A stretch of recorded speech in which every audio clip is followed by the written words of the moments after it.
বাগদা চিংড়িতে অবৈধ পুশ করার অপরাধে ৩০০ কেজি মাছ জব্দ করা হয়েছে। এ সময় অবৈধ জেলি পুশ করা বাগদা চিংড়ি আগুনে পুড়িয়ে বিনষ্ট করা হয়। বৃহস্পতিবার রাত 8:30টায় ডিজিএফআই উপজেলা প্রতিনিধির তথ্যের ভিত্তিতে আশাশুনি কর্মরত সেনাবাহিনীর camp commander lieutenant Asef Ahsan Chowdhury এর নেতৃত্বে সেনা সদস্যরা অভিযান পরিচালনা করেন। জব্দকৃত মাছ কালীগঞ্জ উপজেলার ফতেপুর গ্রামের জোহর আলী গাজীর ছেলে মোহাম্মদ বাবু গাজী, দক্ষিণ শ্রীপুর ইউনিয়নের মোহাম্মদ আব্দুল গফুর কারিগরের ছেলে লিটন কারিগর ও ফতেপুর গ্রামের মোস্তফা গাজীর ছেলে সাইদ হাসান।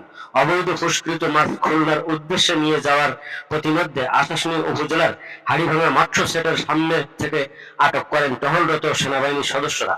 পরে পুরস্কৃত মাছ আশাশুনি সেনা ক্যাম্পে এনে আগুনে পুড়িয়ে বিনষ্ট করা হয়।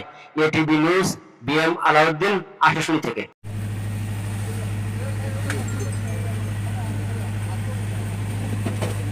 এটা ওলট কম্বল মাছ আর ওলট কম্বল দিছে তো আছে